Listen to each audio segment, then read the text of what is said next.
أعوذ بالله من الشيطان الرجيم بسم الله الرحمن الرحيم رب اشرح لي صدري ويسر لي أمري واحلل عقدة من لساني يفقهوا قولي. Assalamu alaikum wa rahmatullahi wa barakatuhu, my dearest brothers and sisters. Welcome to our last female episode of Real Talk for 2022. I'm your host, Sister Reem Khan, and tonight's episode is our favorite topic of Real Talk, everyone's favorite Real Talk topic, and that of course is the topic of marriage. And yes, we have had a few episodes in the past on the topic of marriage, and these episodes have been our longest episodes. They've been our most popular episodes, so it only gives it justice to do another one, because every time we wrap up these episodes, even though they've been quite long, there's always some more material that we wish we had discussed, but we didn't have the time to do so.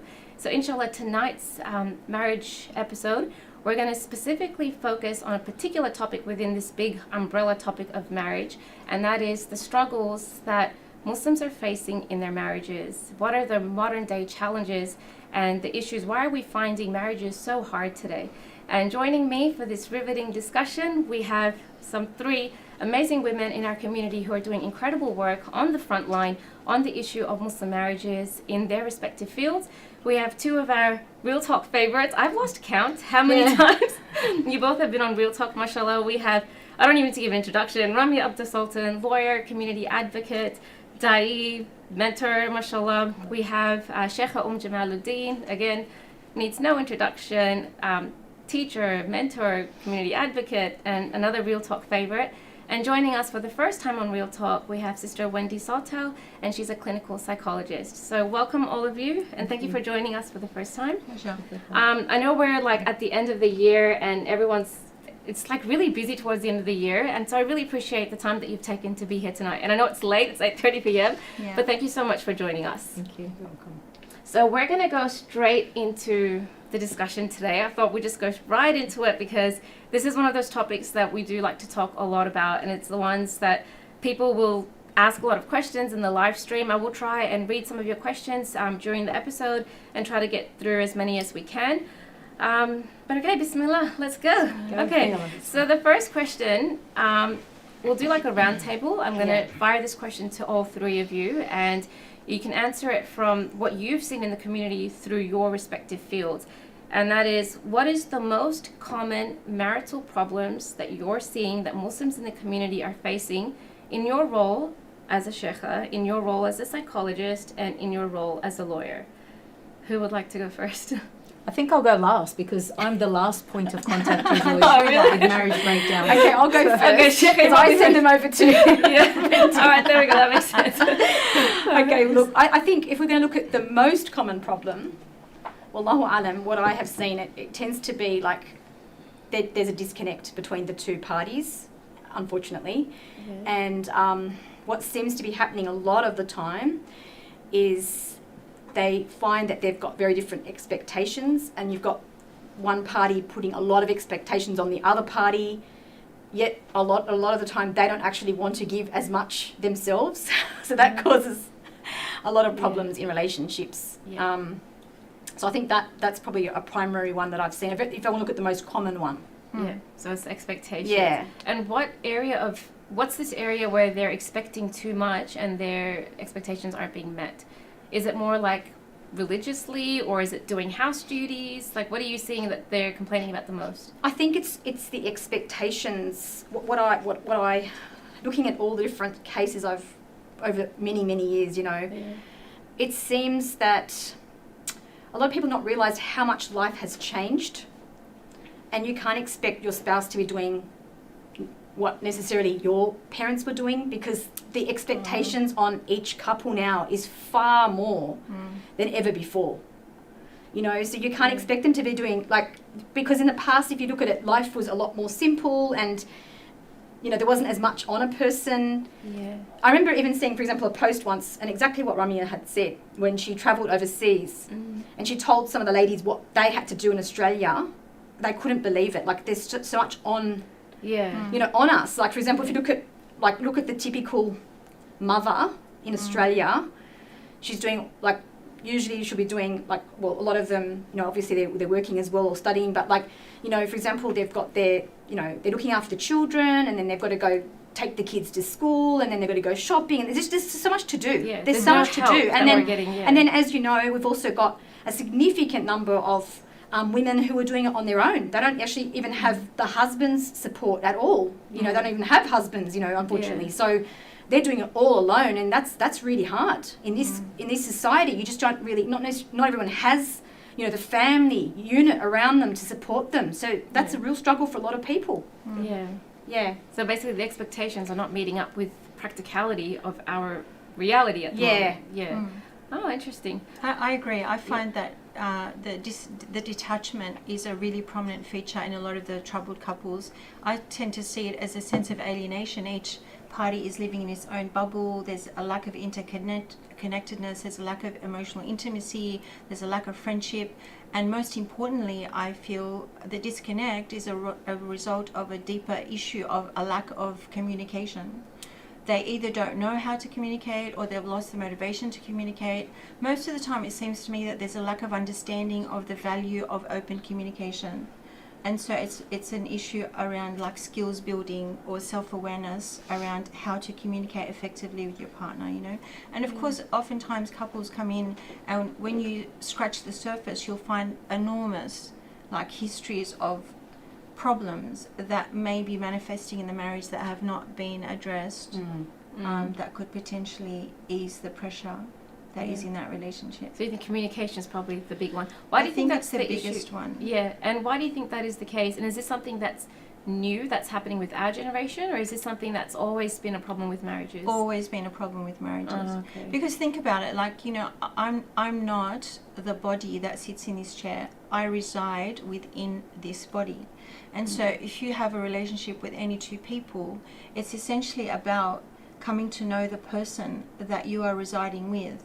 And the only means of knowing that, I know actions goes to some extent, but it's through that communication. And that communication can either be constructive or it could be destructive, you know, in creating that interconnectedness between the two souls that reside in male-female bodies, so to speak. So essentially, a healthy marriage should resemble, you know, a really wholesome, healthy friendship on most fronts, with some added dimensions to it. And that is what I find is mostly missing in marriages, probably generally, but I'm specifically talking about Muslim couples that I work with. Yeah. That's been very enlightening. Romeo, in your case, as a lawyer, what are you seeing because I think what you see is probably a bit different to what they're seeing. Yeah.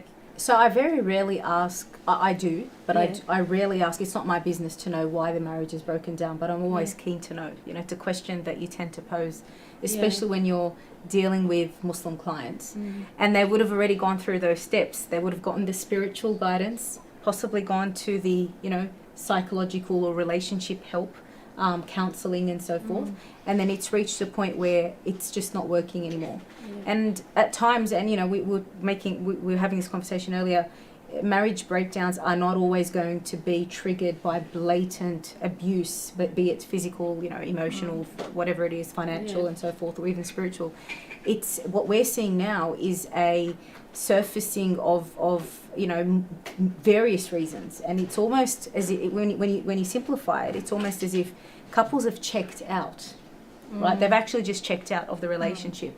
And yes, I completely agree with Wendy. It's almost like there is no communication, and there is always a fear at times of communication, I feel, within our community, because when you do communicate, it's almost as if you're going to trigger issues, and people just want to live in peace, right? And when you talk, I mean, there's this almost taboo idea that if you talk, it's considered whinging, right? And when you communicate, it's whinging. So there's a lack of friendship, lack of connectedness and so forth. And look, I was having a conversation with a particular client, and you know, she's dealing with a special needs child, all the responsibilities on her. Her husband is able to look after himself, he's able to continue going to the gym, maintain his fitness, maintain his health, go to work, come back, and she's left with the responsibilities that, you know, that are supposed to be shared as a couple.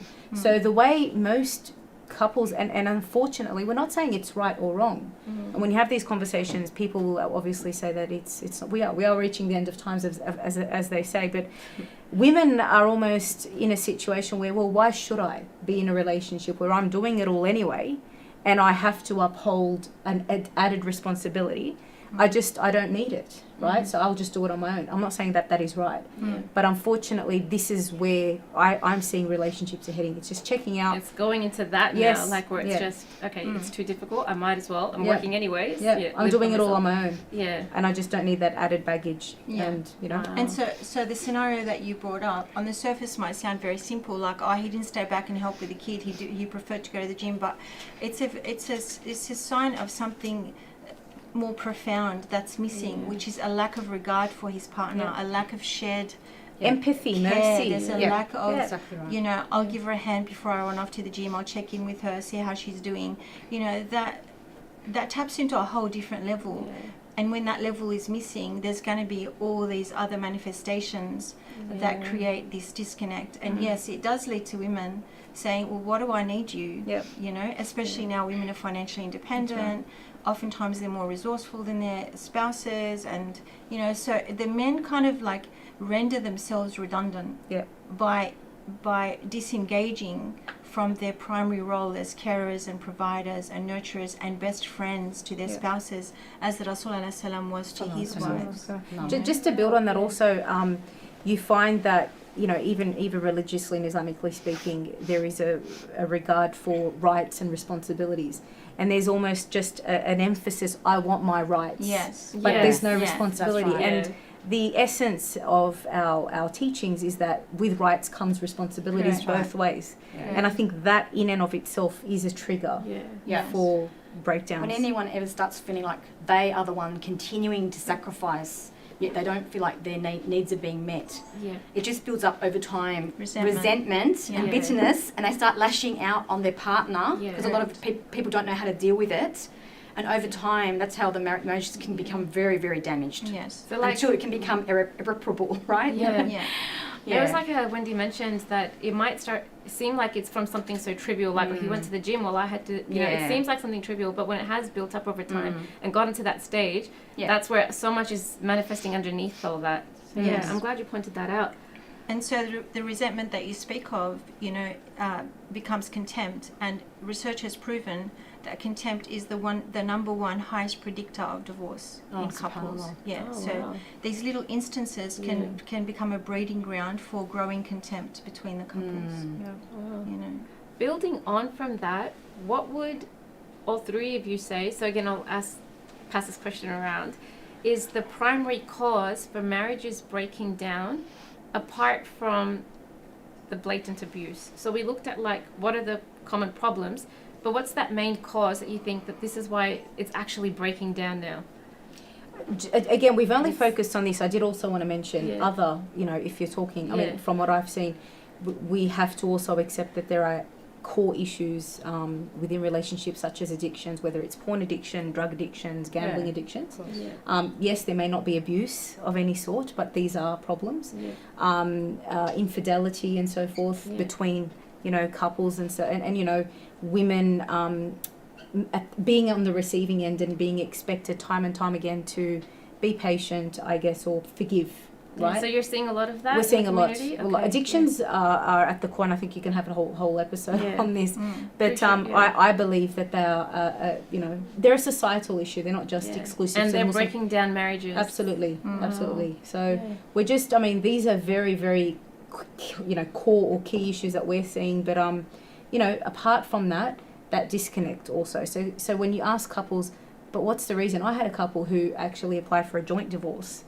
And they both came and signed the divorce papers. And I asked, what's the issue? And they're just like, we're just not in love. It's the love's not there. Wow. You know, we're very amicable. We're still respectful. We're going to care for the children, but we've fallen out of love. And I think that just does not happen overnight. It's a culmination of various factors.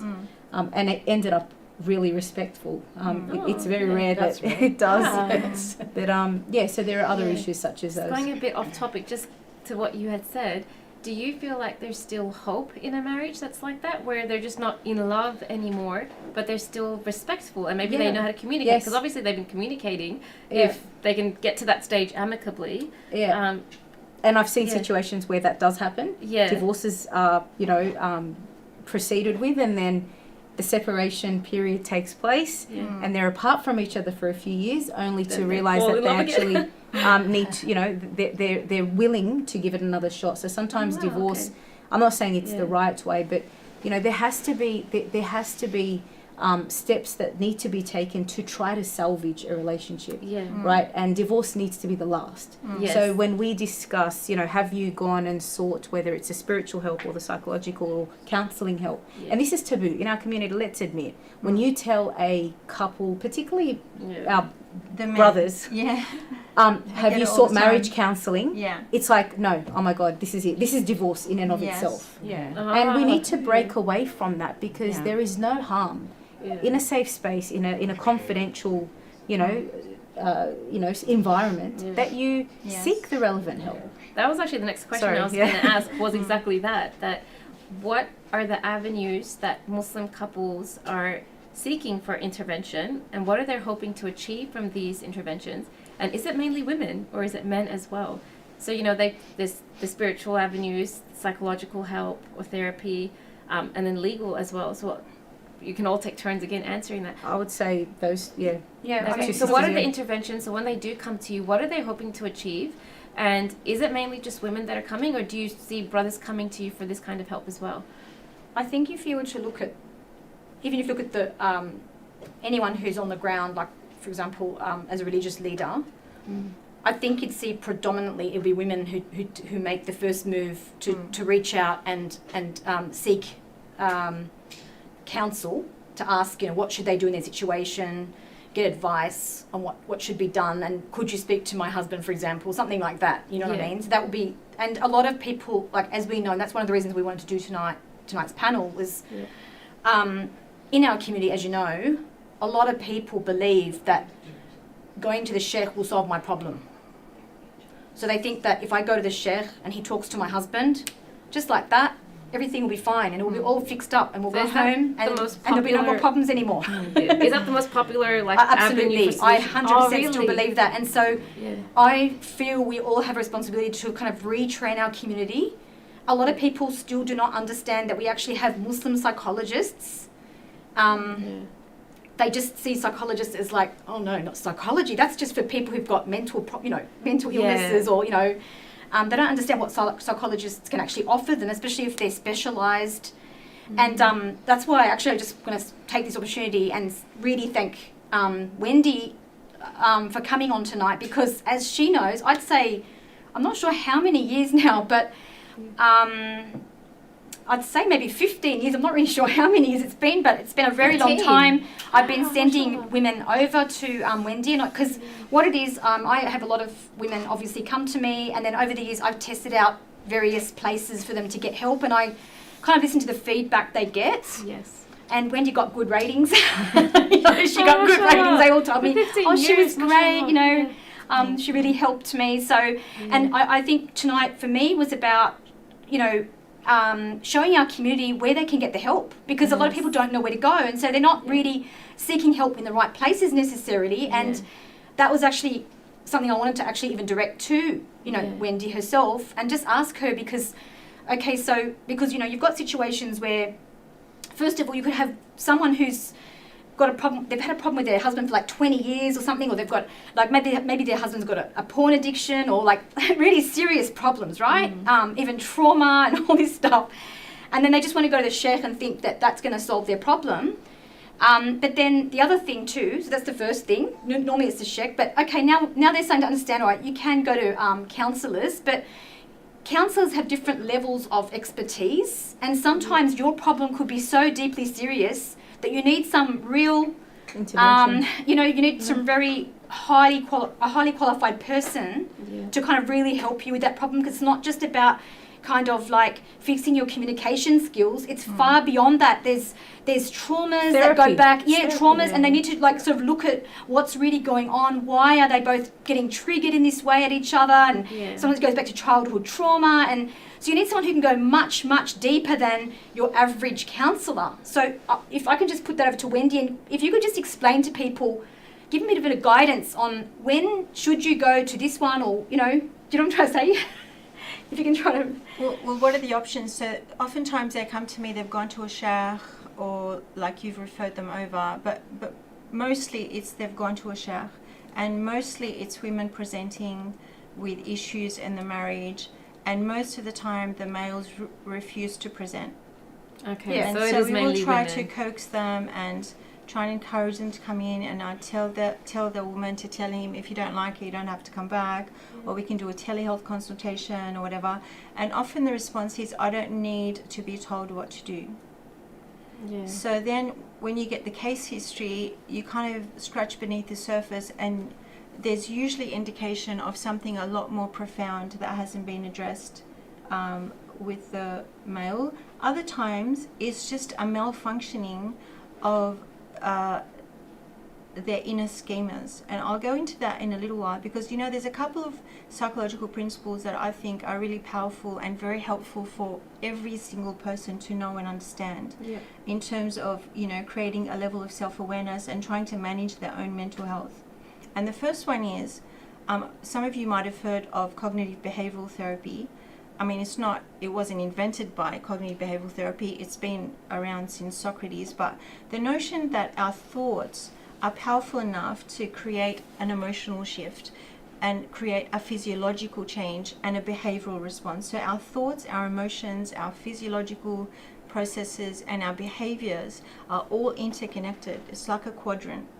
But there's no linear relationship. They are all interconnected. So you might behave a certain way, then that will shoot up and create a thought about that behavior, and that will trigger a certain emotion, and that will trigger a certain internal reaction, whether it be anxiety, depression, tension, and all that sort of thing. So that is the thought process of mankind. So science tells us that we have about 70,000 of these thoughts that are fleeting through our mind daily.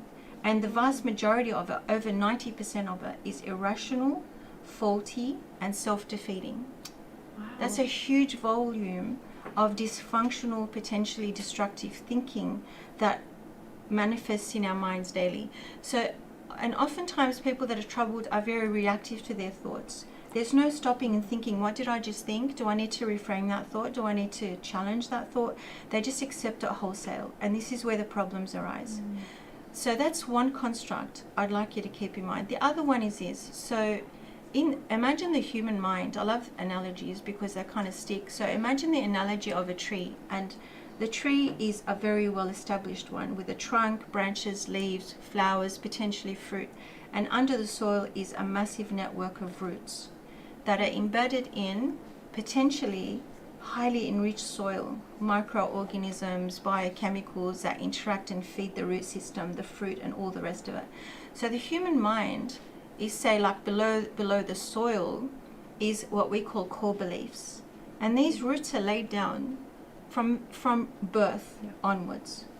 Your belief system is so critical in setting your perspective on the world, the way that you see it. It's like literally like wearing a pair of lenses, and everyone's lenses are unique to them, because what you see is hardwired into your core beliefs. So core beliefs under the surface in the soil, the trunk creates your attitudes to life, to others, to self. The branches are more like ways of being, like habits and things that stem from attitudes that are rooted in your core belief system. And then the finer leaves and potential flowers or fruits are thoughts and actions that you engage in. So everything's connected to what's oftentimes subconscious, not unconscious, but just below your level of awareness. And so when you combine that with the CBT model of having automatic thoughts firing off, that are stemming from this root system, and this is where we have issues. So if you, an individual, for example, that is prone to frequent bouts of depression, will oftentimes fuse with their thoughts without question. They develop a habitual way of just orienting themselves towards negative thinking, and then they develop frequent bouts of depression. The brain becomes, sensitized towards a depressive state, and then it becomes recurrent. And of course there's ramifications, it has interpersonal ramifications, social, economic, your work, your family, your relationships, confidence, self-esteem. It pervades every area of your life. So if, for example, one of the client's husbands is, severely depressed, then she's impacted by that, right? Yeah. And unless we meet with him and appropriately assess him and then provide some therapeutic intervention for him, then fixing that marriage is going to be difficult. Exactly. He's not going to be in a mindset, because he's not thinking positively, for example, that, this is just depression, I need to address it, right?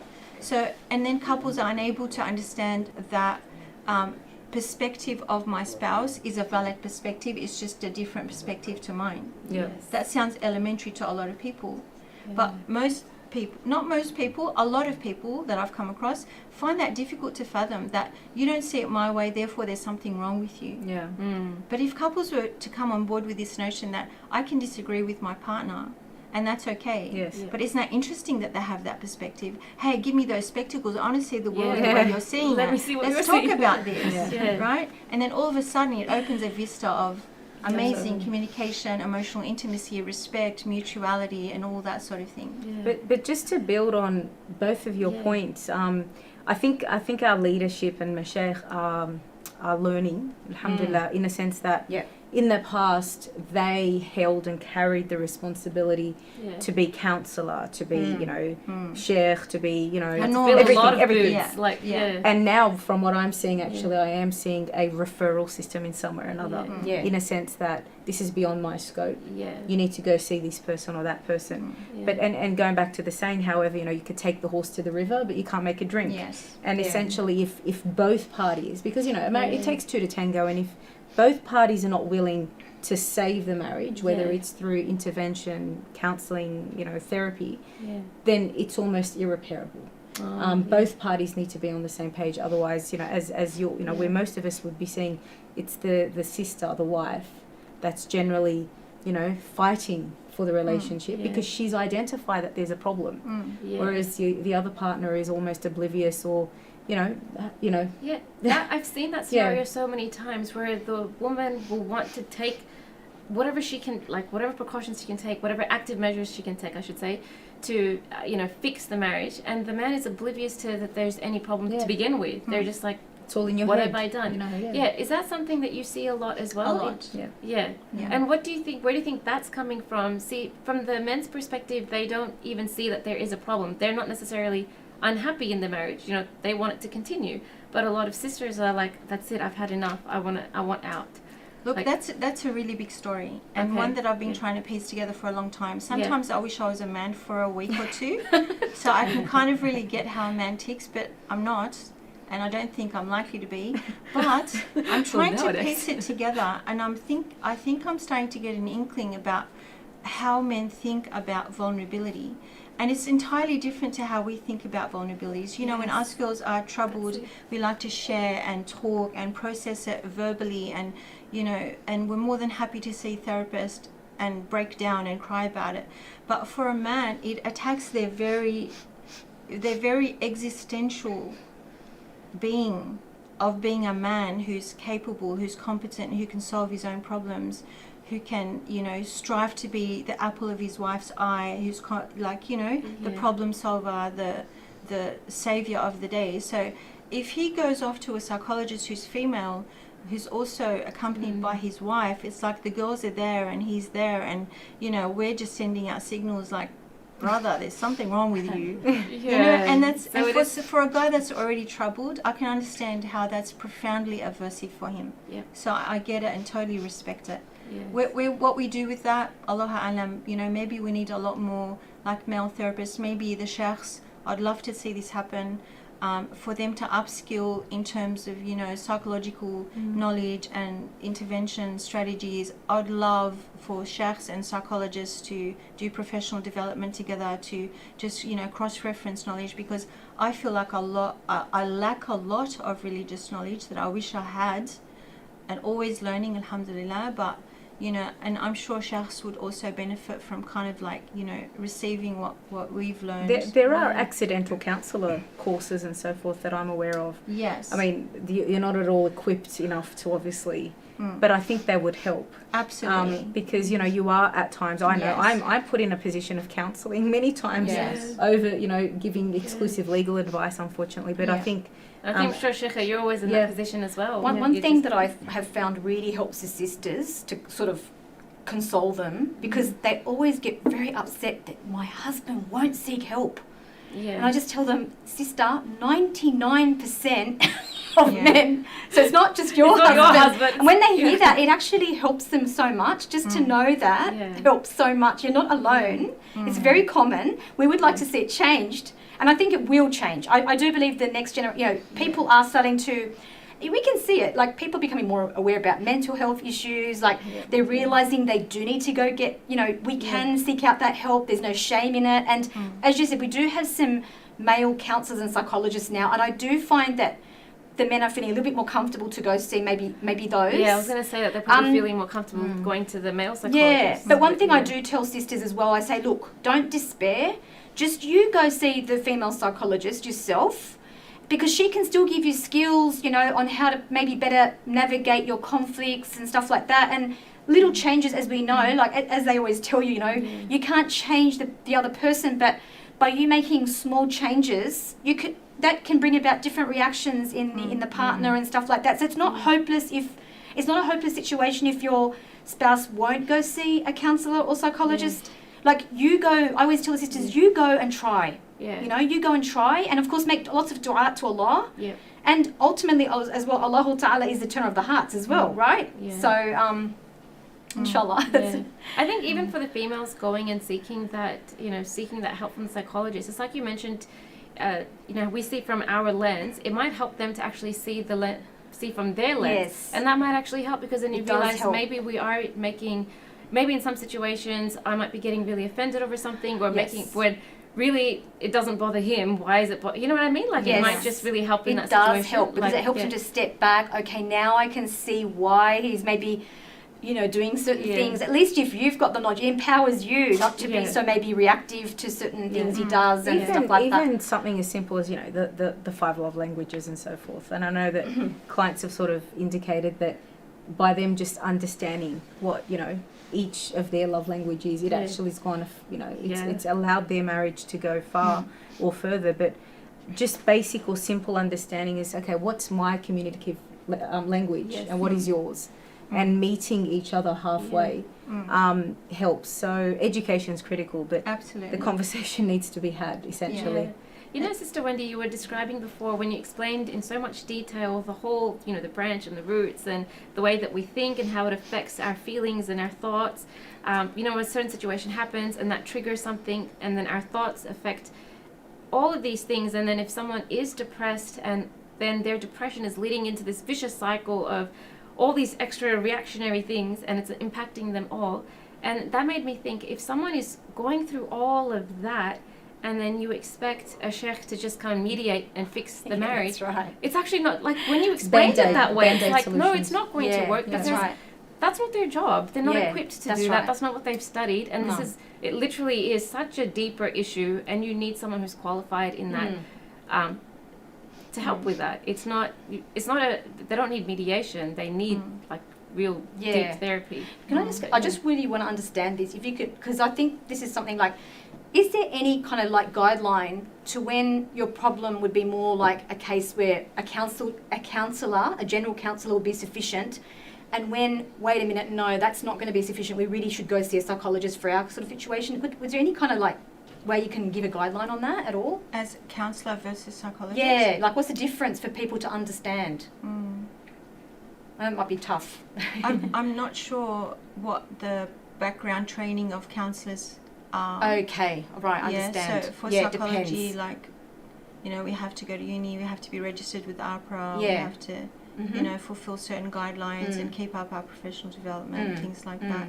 I don't necessarily think you need like, you know, super high caliber work. It's just basically understanding the dynamic of what we're working with. And one particular challenge for me is to try to marry the evidence-based training that I've had learning here and, you know, enmesh that with Islamic psychology, because I do believe strongly that everything that I've learned in the 3 psych degrees that I've done is absolutely, definitely in Islam, because I see it. And I'm just currently working towards creating those connections so that I recognize, oh, this is that therapy, this intervention, that assessment. Mashallah, that's You great. know, and it's a work in progress, but very exciting work for me. Mashallah. But in terms of intervention and fixing the problem, I think it's far healthier to approach it along the lines of like community well-being, like the familial well-being of the Muslim community. And I think I've never gone to Jummah prayer. Was that a public confession? Anyways, I've never gone to Jummah prayer, but I remember when I went to Hajj, I was looking around and listening to the khutbah and thinking like, wow, like this is the biggest uni lecture class I've ever seen. And then ever since I've realized that the weekly khutbah in Friday could be the most fantastic opportunity to educate the community, especially men, around men's mental health, around familial constructs that we need to like seed and then water and then cultivate. Yes. And be systematic in doing that. So maybe a masjid, for example, could have a theme every month to cover a particular topic, even if they consult psychologists in the background. But if it's a sheikh delivering the material to men that would never otherwise access mental health, Absolutely. like that would be amazing. And we are seeing that Yeah. very subtly. Yes. Okay. So It's starting up. Like ANIC, Yeah, ANIC, the Board of Imams. Right. They do try to encourage the imams to speak about certain themes. Right. they did mental health. Yeah, they have done that. DV. Yeah, they have done that. So it's starting. Like, look, everything's at the beginning stage, but inshallah, I believe I can see so many. I can see so much progress. So much progress. And maybe gear it towards actual skills building. Yes. Because if you had like arbitrary ad hoc lectures every Friday about random topics, it doesn't necessarily filter down to skills building. But if you have the same theme for a sustained period of time, and then you introduce elements of the skills so that they go away from week to week practicing. With tools. Very good idea. That's a great. I'm going to take that to the next meeting. That's a good idea. Wow. Absolutely. I'm just going to go Yeah. through some of the questions that have been asked in the live stream. Someone said, please elaborate on what is considered infidelity. With so much access and screen time, I think it's important to clarify. No. Sorry. No, like maybe let's not sidetrack too much. Okay. Yeah. Because I think it's really important that we remain like general, mainstream, positive, solution focused. So to address the overarching theme of marriage. Yeah, I think this and- question was asked when we were talking about Causes. the causes of, and I think you mentioned something like infidelity, and I think that's when someone asked that question. That what is considered infidelity? I think Because it's with a big these issue. with these kind of when I get questions like this, I would need to actually speak to the individual Correct. and see exactly what happened. Okay. Exactly. Yes. Every case is going to have a different Story. a different ruling for it. Yeah. If we're talking about Yeah. Islamic rulings. Yep. And So you can't say if it she went to the generally, like, psychologist, okay, the psychologist will tell her Yeah. every case will have a different therapy for it. So, Yes. and if Because- she goes to the lawyer, the lawyer will say every case is a different legal ruling Okay. Because for a it. woman, Yeah. there are women that could sort of declare their man or husband having viewed porn as being him having committed an affair, Okay. right? Yes. As opposed to another Yeah, woman so who. it's not a question for. Yes, so Yes. I So believe like a general. it's a very Okay. But let's just put it out there too. If anyone has a particular question, you're more than welcome to, like, if the question's more my kind of field, please reach out, and I'm more than mashallah, happy you to answer your always- questions. Yeah. Ramia, if you need a lawyer, if you need a psychologist, that's what we're here for tonight. Yeah. All right. Done. Perfect. Okay, we're gonna go take it back now to the courtship period. Yes. And we're going to tackle that topic now because, okay, with the courtship period now, with the way Islamic marriages are done, we don't go out on dates and all of that. Mm. So what are some maybe red flags or some, warning signs that we might be able to see in a potential spouse that might not easily be picked up in the courtship period? Like, for instance, what if someone has so much, unresolved childhood trauma that they're going to bring into the marriage, and then you only realize that afterwards, and if you find out, it's so difficult for, so difficult to, for this person to, resolve conflicts, or what if someone is, well, I don't want to say these words like toxic or narcissistic or all these things, but in the courtship period, how can we get to know the person in an Islamic way? And also from a psychological perspective, how can we get to know who they are and see the warning signs before we actually enter into the marriage to protect it from falling out? Can we just backtrack that a bit first? Yes. Before we even talk about red flags, Okay. the problem that we are seeing is not even necessarily about red flags, okay? It's about people do need to, I believe, slow the courtship process down, okay? Because what's happening is we're having a situation, and this is even based upon some studies that I did, because I'm doing a Masters of Fiqh. Yes, And mashallah. with the Masters of Fiqh, I had to do a research on looking at various papers around the Muslim world, okay? And what are the causes they are seeing of the increase of divorce in Muslim communities in various countries like Jordan, Iraq, And one of the things that they are saying, and it resonated with me because I'm thinking that's exactly what I can see happening, is we need to make sure we are on the same page. It's very important, because if you don't have what's called al-kafa'a from the very beginning, like Islam does emphasize on, you need to have some kind of compatibility, right? Yeah. And you need to understand, before going into that marriage, you need to make sure that you are on a similar page. Common ground. Yeah, like you need to speak very honestly about what are your expectations, what are my expectations, what else? Be really clear on what you're looking for, and if we don't have that, and getting to know the person, studying their personalities, seeing how they are in different contexts. Yeah. Like, I know, I can, like, for myself, like alhamdulillah, I've married two of my children, and that's one thing we have made sure we've done. Like, we haven't gone fast. I just really advise people not to go fast. Take your time. Yeah. Let the person come over. Mix with the family. If it's the groom that's coming to seek your daughter, for example, if you've got sons, they can go camping together. See their temperament in different situations. Yeah. Do you know what I'm trying to say? Yeah. Get to really know the So there are person halal and make ways, sure yeah, that this yeah, is get to really know, the right yeah. person, because what I feel happens a lot of the time is everyone's kind of like rushing, like love struck and rushing in to get married, but Yes. I am not joking. I am seeing such a fallout. It's actually really sad. Like, Yeah. I'm seeing a massive fallout, especially in our youth. In the early years of Yeah, marriage? and it's like Sometimes very months, young. yeah. There's Wow. so many. There's just Yeah. so many that are just. It's not But I don't even lasting. think it's love struck. I think it's just the idea of being Yeah, married. the idea of being ticking married. the Correct. box. Yeah. Yeah, right? true. Yeah. Like, Um, you need, so don't let anyone. And also, don't let anyone rush you into marriage. Yeah. Yeah.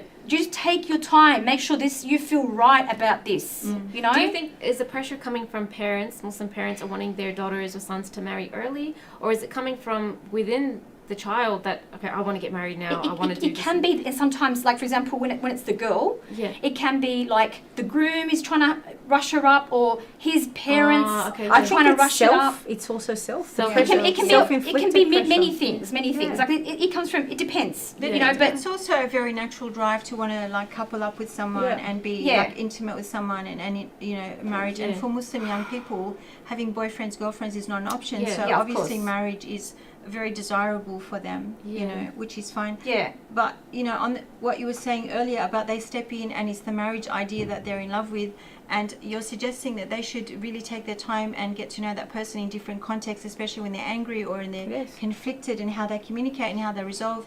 And one of the key things to look for, if you must distill it down Yeah. to something, look for the degree to which that person is open to being influenced by you, and your willingness to be influenced by them, because that's a very critical indicator of to what level that communication is going to be fluid and Flexibly. flex between the two individuals, so that they are able to come to a mid-range on a particular topic. Because if that dynamic is present, then no matter what turbulence they encounter later on, they can flex with it. Yeah. And, That's and of beautiful. course, respect, enormous, Yeah. 100%. right? Yeah. How each party speaks to the other. And in terms of expectations, and I think this is really key, this is why I wanted you guys to take on this concept of the tree, the core beliefs of each individual need to be explored. You know, back at uni, you know, professor was telling us successful marriages occur between couples that have the most similarity, right? And we're Muslims growing in the West, and our root systems have been not corrupted but disturbed because we're growing in soil that is not particularly compatible with our root system. Yeah. So we have to make a lot of adaptations and modifications, and we might have lots of things in our root system that are diseased and need to be cropped and grafted and healed, right? Yeah. And that can happen if the couple have the essential skills Yeah. of the give and take, the respect, the mutuality, the I'm willing to be influenced by you, especially for the guys. Because for them to allow themselves to be influenced by feminine energy is a really big deal. It takes a lot of wisdom on the part of a guy to be receptive to a woman's influence without threatening his masculinity. And this isn't just a Muslim male thing. No, this is we know general. this. Yeah. Of course, Yeah. this is general. Yeah. But if he's able to demonstrate that, then you should know his confidence is right up there. Yeah. He's very confident in his So it's actually masculinity. more confident, not the lack thereof. It takes a real man Yeah. to be able to negotiate with a woman and to be open to her influence.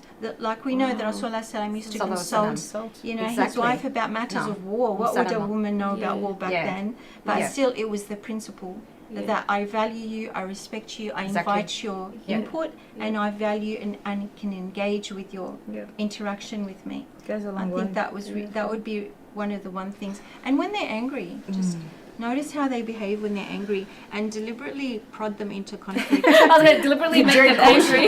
During courtship. But just to build on Yeah. this also, just Yeah. on the other side, I'll be the Yeah. devil's Yeah. advocate, is that we are also living in an era and a time where every Tom, Dick and Harry is, you know, writing up about their own expert opinion on what the red flag is. Yeah. And this is a red flag, that's a red flag. No, stay away, pull out, don't. Yeah. Everything's suddenly Everything is a like, red flag. Everyone's a narc. Yes, Yes. that's right. So like I don't want to say And the so word. there is no, I am not saying, you know, be patient, and yes, of course, all this, but again, that element and notion of be patient. I'm not Yeah. talking about abusive, we're talking Yeah. incompatibility between personalities. And hence you are seeing marriages break down 3, 4, 5 months after the event. Yeah. So this issue of having too much noise from the outside, you know, where there is like almost like a textbook, you know, Prototype. of what the perfect marriage Because is. then you will see a problem in everything they do. Everything. Because like, There's a he red just flag gaslit everywhere. me, or he did, like, you know what I mean? Yes. Like, you will end up seeing a list of all these things that you've read on your Facebook and Yeah. think, okay, he's ticked that box. Okay, no, that's it. Yeah. So, So that's really- labeling has Yeah. become an issue. Not helpful at No. all. Yeah, You the know. labeling. Researchers in marriage tell us that 69% of issues and problems in a marriage are irresolvable, unchangeable. The deen tells you that half of your hasanat in marriage are in marriage because half of your tribulation is in marriage. It's okay if the guy is not perfect or the girl is not perfect, but are you able to come together and work through Yeah, these that's differences and evolve and grow? Exactly. Like That's develop right. sabr, develop patience. If you're not Yeah. tried and tested in marriage, how do you evolve your character traits? That's right. Yeah. To rise to a more noble level, utilizing the skills of your religion, Yeah. you know? And our religion is the soil in which we should thrive and draw our nourishment from. We have to make sure that's not corrupted. And that goes, to the core again, when we're looking at core reasons as to why Yeah. marriages are breaking down, is that very point, in that there is actually a disconnect between us and our spirituality or our Correct. spiritual beings. Whereas, you know, most will attest to the fact that I am spiritual, you know, Yeah. whether it's, you know, I am visibly, look, I'm a hijabi, or I have a Yeah. beard up to here. Yeah. It's not about that. Yeah. So Yeah. we Much deeper claim to level. be Yeah. spiritual Yeah. beings and religious and Yeah. understand our teachings, but we're in actual fact that's not the case. Yeah. So for those of us trying to work with people that might be troubled, you know, being mindful of assessing the root system first is really important, and in line with expectations. What is the expectation? Let's articulate that. Where does that come from? Down the attitude trunk and down to the root system. Where does that attitude come from? Is it something that, you know, has been embedded from social media or early childhood experiences or just some random? We're influenced constantly. Even us, we think like That's we're true. mindful adults. We're constantly assaulted by influences. around us. So if you get to the core of the underlying assumption or belief and you can rectify that, borrowing from the din, then you have congruence over a period of time. And then from that shift in core belief, you have a shift of attitude, and then a shift of behavior, and then skills building, and so on, and then affective change at the level of emotion and connection with other. I think you just answered the question I was going to ask you next, because I was saying what role do expectations have on how marriages go and ultimately how long they'll last, and also including expectations that people have before getting into the marriage as well, and how does that affect even expectations while they have during the marriage. I think you sort of cover that. And what can we how much do we need to change these expectations in order to make that marriage more viable? It's like a mechanic being presented with a car. You have to go in there and troubleshoot.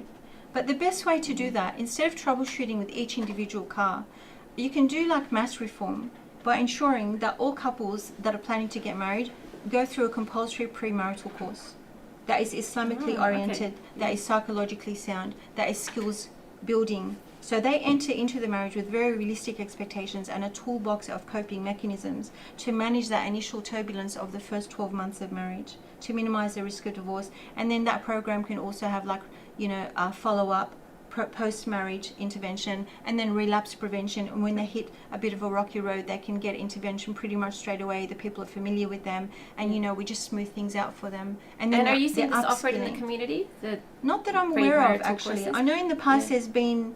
I've seen a few here and there. Is this you've seen often the premarital courses? So we can see some like, for example, Muhammad Rima, he's run workshops and stuff like that. Yeah. But I think everyone needs to start realizing, like when I was reading those studies I've been doing, this is not just in Australia, it's actually happening everywhere. They're actually calling it a zahira, which means it's a phenomenon. It's a phenomenon of a rise in divorce. We're seeing everywhere, okay? But what they're saying is there's very strong correlation with modern society. Like we've gone through a massive change in the last 100 years, okay? A massive change, right? In our lifestyle, in the demands of our lifestyle, right? Yeah. So because often what we're doing is when we're looking at marriage problems, we're just looking at it at the core with just the husband and wife, but we're not looking at it, what's going on outside. Yeah. There's so much, let's give ourselves a bit of credit here. There's a lot of stuff going on. There's all these extra demands that are happening, and there's been cultural change that's happened. The roles, and that's affected the roles, like the roles inside the household, and then a lot of the arguments that happen inside the household is over roles as well. You know what I'm trying to say? Right, so all of these things have been going on. So if we look at that, we've got these extra pressures on us now. That's going to take us to do extra efforts to try to stay in a stable kind of marriage. You know what I'm trying to say? We've got to realise that we really are facing a far greater... Yeah, a far greater... we need to change our expectations. You know what I'm trying to say? Because of the amount of pressures that Muslim family unit is facing in this day and age, it's going to take more work from all of us to try to keep these marriages together. So we're going to have to look at... We really do need to start looking at some more studies of, what to avoid. We might, because as well too, think about our context in Australia. We've got all these, basically... most of it's, say, second generation now, right? But they're all from different cultural backgrounds and different families and different expectations and different. You're trying to, and then we're trying to intermarry. Yeah, and they've got even though I have to say, I just want people to understand that, for example, myself, I was brought up all my life in Australia, and my husband had only been 9 months in Australia from Egypt. So it's not to say that just because you are from a completely different country that you can't have, inshallah, a very happy marriage, okay? But what's important is that you, as I said, especially when you first meeting with each other primarily, you need to make sure that you're open and you know that you feel that you're connecting, and that isn't it, you've got to have that, what they say, chemistry, or that cohesion to a certain level, and then once you've got that, that's the base, and then after that, obviously there's other things you've got to do, you're going to have to be patient. You've got to learn to be, both be ready to compromise certain things. I'm sure my husband doesn't get everything Like I remind him sometimes. I said, look, if you want an Egyptian woman, you could have get married to an Egyptian woman. You married an Australian. You know, I'm sorry, my mulahia doesn't taste like, you know, but that's, you know, that's what it comes down to. He didn't want to marry, you know, someone from his country, and I also didn't want to marry. I didn't want to marry an Aussie bloke, you know, I'll be honest. So, you know, we both had to compromise certain things. And that's what it comes down to. If you're not ready to compromise and you're not ready to be flexible, then it's going to be very hard for your marriage to work out. I think the biggest issue with that affects expectations, and correct me if I'm wrong, it's social media. I was just about to say that. Yes. Because we are exposed to So much. Way too much. fake realities. Yeah. That is playing heavy on the minds of both Yes. man and woman. That's so true. And within the family unit. And we never used to see No. how other couples used to be, No. say 20 years 100%. ago. And when I was a child, even back when I was at uni, I don't think there was Instagram back then, I'm quite old, but I never saw what No. a happy married couple looks like apart from real couples that I But- knew, but like what- my mom and dad, Absolutely. you know what I mean? But what makes it worse So is now it's that like, what social media It's presents, and I've seen it firsthand. You know, Yeah. I get a phone call from a particular sister who has just posted amazing stories about her family, her husband, the surprise, the holiday, and so forth, to say, I can't do it anymore. I need to get advice yeah. as to the divorce process. And I said, what? But your Instagram story doesn't say that. Yeah. So these fake realities Yeah. that is, and you know, yes, age doesn't matter. We're grown adults, and we are influenced, and these do affect us. Yeah. So imagine And imagine younger, the level of the younger, you know, if that's- going into they were born into the social media Yeah. world, and that's all that they've seen, and they can see really intimate moments of stuff that we Perfection. have never seen before. Perfection. Like, we Yeah. were never exposed to that. You're not going to see And the it- arguments, the disagreements between and they couples. think that that's the reality. Yeah. That Or that's how what it they're is. solved. Yeah, Yeah. how they're solved. Yeah, For modelling, yes, these kids aren't not taught to do that. So they walk into this like dreamy state, and a lot of the girls like, you know, are really keen to leave their family of origin and start off this Hollywood movie thing Yeah. going on, and you know, with absolutely no coping mechanisms or wisdom or So social media is a huge culprit. Massive. It's a Yeah. contributor. And it's really having effect on how long a marriage can last. That's an because- extra pressure. See, we've got all Yeah. these different pressures: financial, cultural Yeah. changes, social changes, and this. then social media. Like Yeah. Crazy. it's a lot to deal with. Do you think that are Muslim marriages more difficult in the West than in our Muslim countries? And do you find that in the West divorce is just easier, or more people are opting for divorce here in the West? Muslims in the West, are they opting for divorce more than they would in Muslim countries? And if so, what would be the reason behind that? I think I just want to, because I did do that. You've done the research on that, yes. So what we have to understand is, unfortunately, I know we'd love to idealise, but divorce is actually on the rise in Muslim countries. And when I studied these papers, they actually showed a very strong correlation with, you know, like the cultural and economic changes that have taken place, rapid changes that have taken place in a lot of those communities. So, and dealing with that, and then the effect that has on the family unit. But there's a whole lot of factors, okay? Yeah. But definitely, no, if you're going to talk about, is it easier? It's going to depend on the socio-economic background. Because, you know, some of the countries you're referring to are very well off and affluent. So a woman in that situation might find it a lot easier, for example, to seek divorce if she's not like feeling that's, you know, she's very, very deeply unhappy, for example, with her marriage. Whereas if you're looking at other Muslim countries or other Muslim communities where they are very like... it's still taboo there? No, not... Well, yes, cultural taboo, but also financially she's like doesn't so very, she you know... doesn't have a choice. So a lot of women will just opt for, obviously, to stay in the marriage because they have no other option, okay? So that's... Obviously in Australia...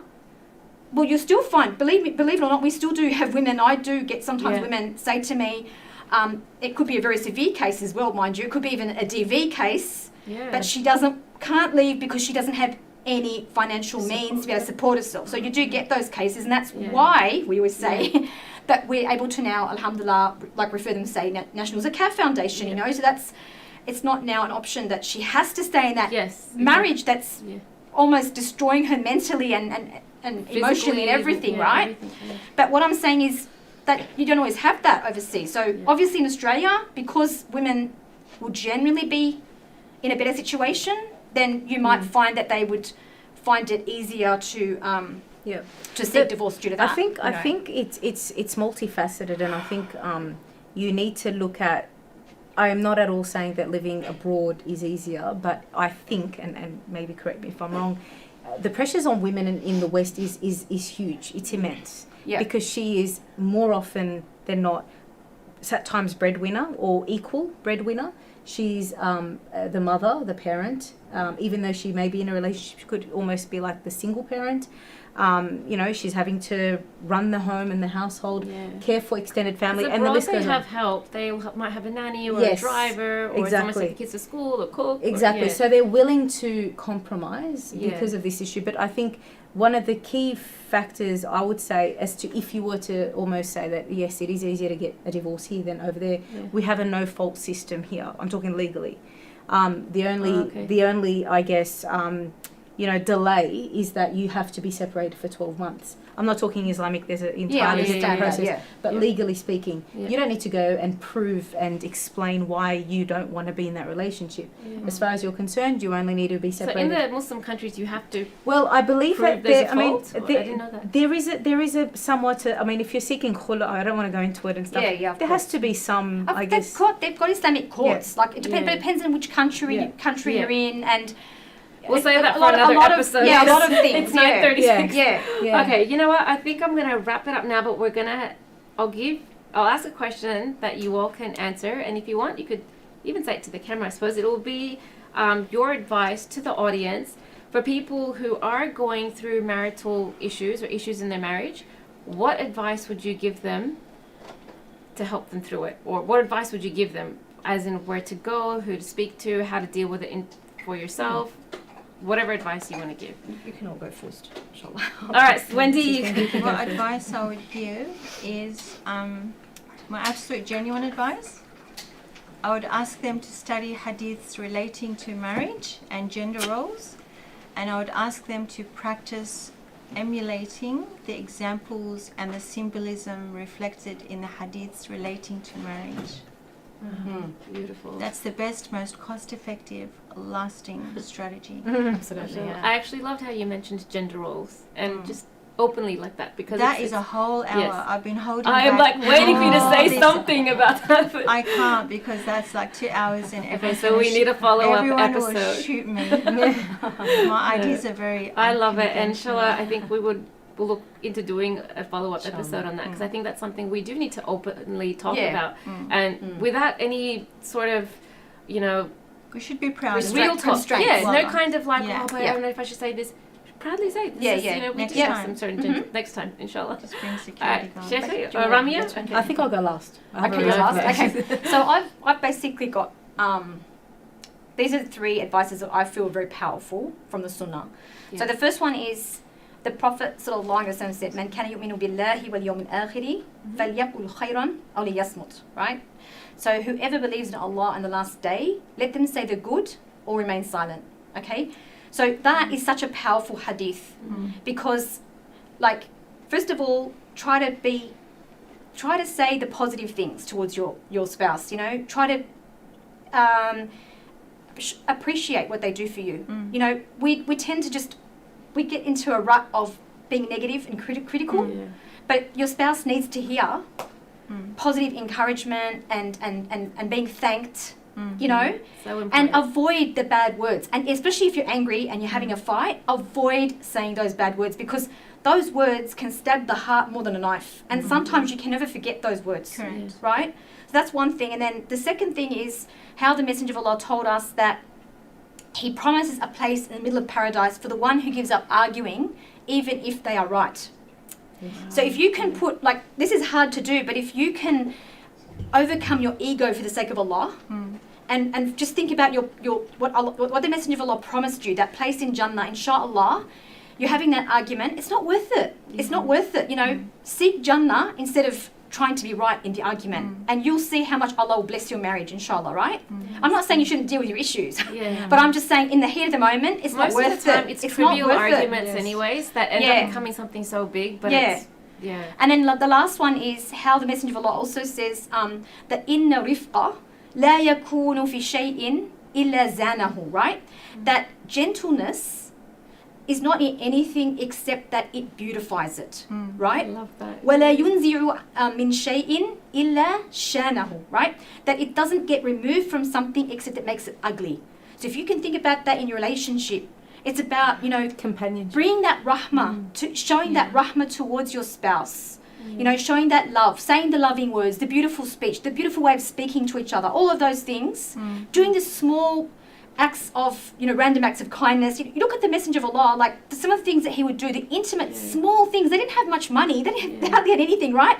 But yet he was purposely taking the cup after Aisha, putting his mouth on the same place to make her feel that love. Things, just those small little intimate, actions that he would do to show how important and loved she was. For example, you know what I mean? And that makes her feel on top of the world. That's everything. That's everything. And that's how simple it gets, everyone. Like, you don't need date nights. No. It's just about your everyday interactions, being compassionate. How are you today? Saikom, how are you? How are you feeling now? Being caring and following up, making, sitting, like when, for example, your husband sits down, try to purposely go sit with him, don't leave him alone. You know what I'm trying to say? Just showing that you're following up and you're caring about him. It makes a world of difference. That's beautiful. This advice is gold. Gold, yes. It's so simple but so profoundly and obviously beautiful. both ways. Yeah. Of course, 100%. Because there is an assumption, I know, there is an assumption that just because the husband has been out at work all day. The wife's done nothing. So it does go both ways, and it goes a long way. Absolutely. My advice would be, before you end up in my office asking for, you have to have gone through all those steps. Mashallah. Right? And I do always ask, have you tried your best? So the avenues are first go spiritual and psychological, and then come to have you really exhausted all avenues, especially when they're Muslim clients and couples. And unfortunately, most of the times I am preaching to the converted because it's the sister who would have actually tried her best to salvage a relationship, and she's dealing with potentially a husband who's in denial that there are issues, but she's completely checked out. And I think that's the core. I urge our brothers and sisters, both ways, to identify that when someone is calling, screaming, yelling out for help in the relationship and saying our relationship is in jeopardy, it's actually almost at breaking point, take it seriously and get the help. There's no shame in it. And only come to us when you've exhausted all avenues. And there's no shame in seeking that help. And the fact that it's there now, it's just like having medicine when you're feeling sick. If it's there, you should actually go and take it. It'll help, inshallah. And even see it at the bigger picture. Take responsibility for the sake of the ummah.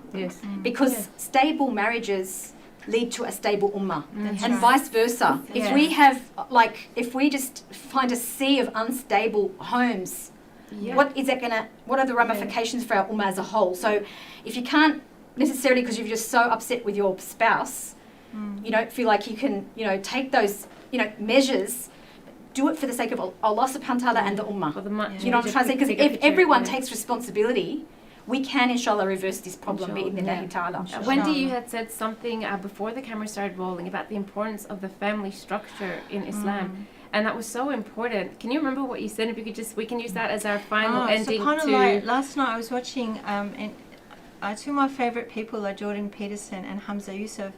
And my daughter kept telling me that there's a talk where Jordan Peterson interviews Hamza Yusuf. So very late into the night I was watching Hamza Yusuf being interviewed by Peterson. And one of the questions that he addressed to Hamza was, some of the tenets of Islam. And Hamza Yusuf said that our core beliefs are, the protection of 6 components, including protection of property, protection of life, protection of wealth, protection of family, and clearly I've forgotten to I can say it if you don't mind. So in Islam, there's the protection of the deen. Yes. The protection of life. Correct. The protection of the aql, which is the mind. Correct. Then the protection of the honor and reputation, ird. And then lastly is is the wealth. So it's those 5 things. Right. He might have put something else in there as well, but Yeah. obviously the family unit is the Yeah. cornerstone of the ummah. Absolutely. You know what I'm trying to say? So Absolutely. it is imperative that all of us start taking this seriously. Yes. Yeah. We need to look at the statistics, look at what's happening, and think about what we can all do Yeah. as a community Mm. and as individuals and as, you know, all of us. How can we try to reverse this situation that we are seeing, inshallah, Yeah. for the future of our community and ummah? You know, a Bi'idhnillah. nice way to think about it is imagine like the ummah is a garment that protects the ummah, and each family is a thread within that garment. Beautiful. Yeah. So when that begins to disintegrate, we No. will all pay for it. That's Yeah, right, we you will. know. We will all pay for We it, will. 100%. Yeah. Mashallah, no. Okay, ladies, that was such a riveting discussion, and there was so many beautiful aspects to it and so many deep aspects to it. May Allah reward you all for giving us your time tonight. Inshallah, all our viewers found this very beneficial. Amen. And that's the whole purpose of having these discussions, is that we really hope that someone at home is listening, and it has, you know, it starts off with individual change, little changes step by step, Yes. and slowly it builds into something bigger. Like you said, it's all little threads in the ummah, and it helps to make this garment of the ummah more beautiful, inshallah. Mashallah. And that is the whole purpose. So jazakallah khairan to all of you. May Allah reward you immensely. And to all our viewers watching at home, thank you so much for tuning in tonight. I hope you all took something beneficial from this episode. May Allah bless you all and protect everyone's marriages and bless us with a wonderful night. Assalamu alaikum wa rahmatullahi